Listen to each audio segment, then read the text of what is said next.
Right అమరావతిలో నేడు TDP అధినేత సీఎం చంద్రబాబు ఆధ్వర్యంలో రెండో రోజు మహానాడు కొనసాగనుంది. రెండో రోజు మహానాడు కార్యక్రమంలో ఎన్టీఆర్ జయంతి సందర్భంగా ఆయన విగ్రహానికి పూలమాల వేసి చంద్రబాబు నివాళులర్పిస్తారు. ఆ తర్వాత ఏపీ, తెలంగాణకు సంబంధించిన తీర్మానాలు చేస్తారు. చివరగా రాజకీయ తీర్మానం ప్రవేశపెట్టనున్నారు. ముగింపు ప్రసంగంలో చంద్రబాబు ఏం చెబుతారన్న విషయంపై సర్వత్రా ఆసక్తి నెలకొంది. కాగా మొదటి రోజు మహానాడును చంద్రబాబు టెలికాన్ఫరెన్స్ ద్వారా నిర్వహించారు. వర్చువల్ గా నిర్వహించిన మహానాడుపై చంద్రబాబు హర్షం వ్యక్తం చేశారు. ఈ మీటింగ్ లో 7.5 లక్షల మంది హాజరయ్యారు.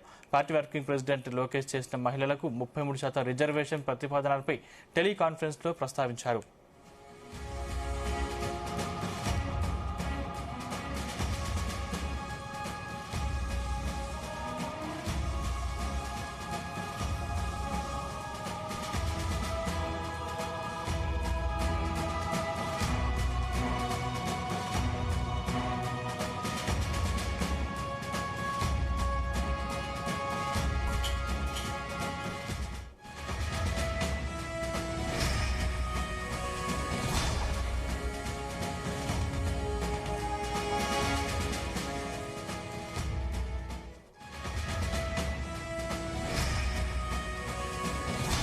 రైట్, ఇదే అంశానికి సంబంధించిన మరిన్ని డీటెయిల్స్ మా ప్రతినిధి సుమలత అందిస్తారు. సుమలత.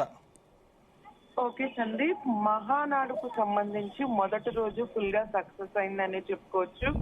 ఇప్పటికే ఈ రోజు రెండో రోజు అవడంతో జోష్ కైతే హద్దు లేదనే చెప్పుకోవచ్చు. ఈ రోజు రెండో రోజు అవడంతో పసుపు సునామీకి మహానాడు రెండవ రోజుకు రికార్డు బద్దలవుతుందని కూడా చెప్తున్నారు. అటువైపున నేతలు, అటు తెలుగుదేశం ప్రజలు కూడా అయితే చెప్తూనే ఉన్నారు. ఈ రోజు అన్నగారికి కూడా మా రెండో రోజు అవటంతో నందమూరి తారక రామారావు, సర్గిరి నందమూరి తారక రామారావు గారికి అయితే ఘన నివాళులు అర్పిస్తున్నారు. అలాగే నటసింహమైన బాలకృష్ణ కూడా ఈ రోజు వేదిక పైన అయితే సందడి చేస్తున్నారని కూడా చెప్తున్నారు. తొలి రోజు కూడా మహానాడు సృష్టించిన ప్రభంజనానికి చూస్తుంటే అసలు ఒళ్ళు పులకించే విధంగా అయితే ఏర్పాటు చేశారు. సాంకేతిక అధునాతికతతో మలుచుకొని ఒక మన పసుపు జెండాను కూడా డిజిటల్ శిఖరాలపైన రెపరెపలాడిచ్చారని చెప్పుకోవచ్చు. కానీ అసలైన రోజు ఈ రోజు సింహ గర్జన ఉండబోతుందంటూ కూడా చెప్తున్నారు. రెండో రోజు మహానాడు కేవలం ఒక రాజకీయ ప్రస్థానమే కాదు, ఒక తెలుగు వారి ఆత్మగౌరవానికి ప్రతీతిగా కూడా ఉండబోతుందని కూడా అంటున్నారు. ఈ రోజు రెండో రోజు అవటంతో మొదటిగా సీఎం చంద్రబాబు నాయుడు ఎన్టీఆర్ విగ్రహానికి పూలమాల అర్పిస్తారు. ఒక చారిత్రక ఘట్టంగానే జయంతి ఈ రోజు ఎన్టీఆర్ జయంతిని కూడా జరపబోతున్నారని చెప్పుకోవచ్చు. ఈ వేదిక ఏదైతే ఉందో ఈ రెండో రోజు వేదిక పైన కూడా అన్నగారి జయంతి, అలాగే మహానాడు రెండో రోజు అవటంతో కూడా ఊహించని సర్ప్రైజులు ఉండబోతున్నాయి కూడా అంటున్నారు. మన అందరికీ తెలిసిన అభిమాని నట సింహం బాలకృష్ణ అయితే కూడా, అలాగే బాలకృష్ణతో పాటు దిగ్గజాలు కూడా మరికొందరైతే వేదిక పైన మాట్లాడి గళమెత్తి మాట్లాడే విధంగా కార్యకర్తలు గుండెల్లో ఒక ఉత్సాహాన్ని స్థాయిలో ఉండబోతుంది.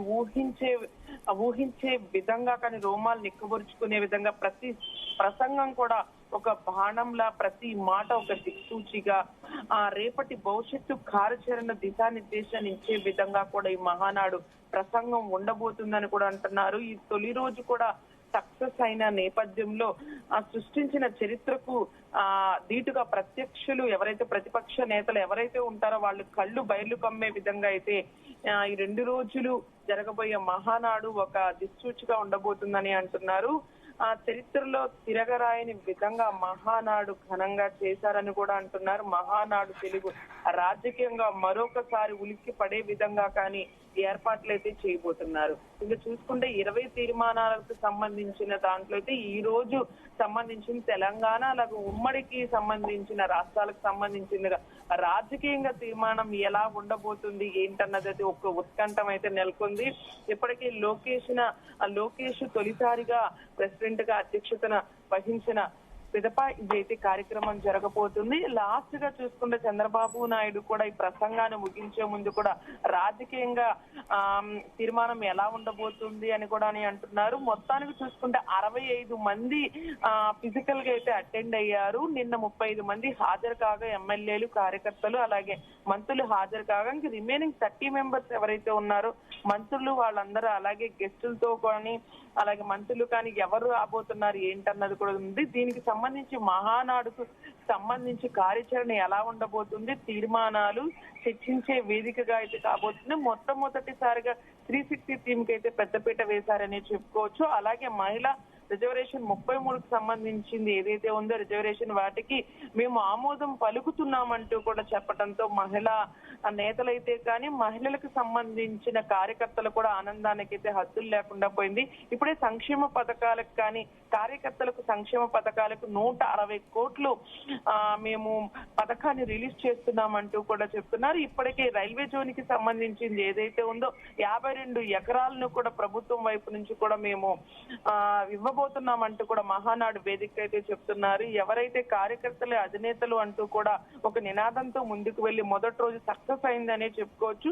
ఈ రోజు రెండో రోజు అవటంతో కూడా మహానాడుకు సంబంధించి అలాగే ఈ రోజు స్వర్గీయ ఎన్టీఆర్ జయంతి సంబంధించి పురస్కరించుకుంటూ కూడా ఒక పెద్ద ఎత్తున కానీ ఒక వైబ్రేషన్ లా కానీ ఈ రోజు మహానాడు పసుపు జెండాలతో తలతల్లాడుతూ కానీ ఆకర్షణీయాత్మకంగా కళాకారులను కూడా ప్రవేశపెట్టి మహానాడుకి సంబంధించింది. అలాగే ఎన్టీఆర్ జయంతిని కూడా అంగరంగ వైభవంగా జరుపుకోతున్నారని తెలుస్తుంది సందీప్.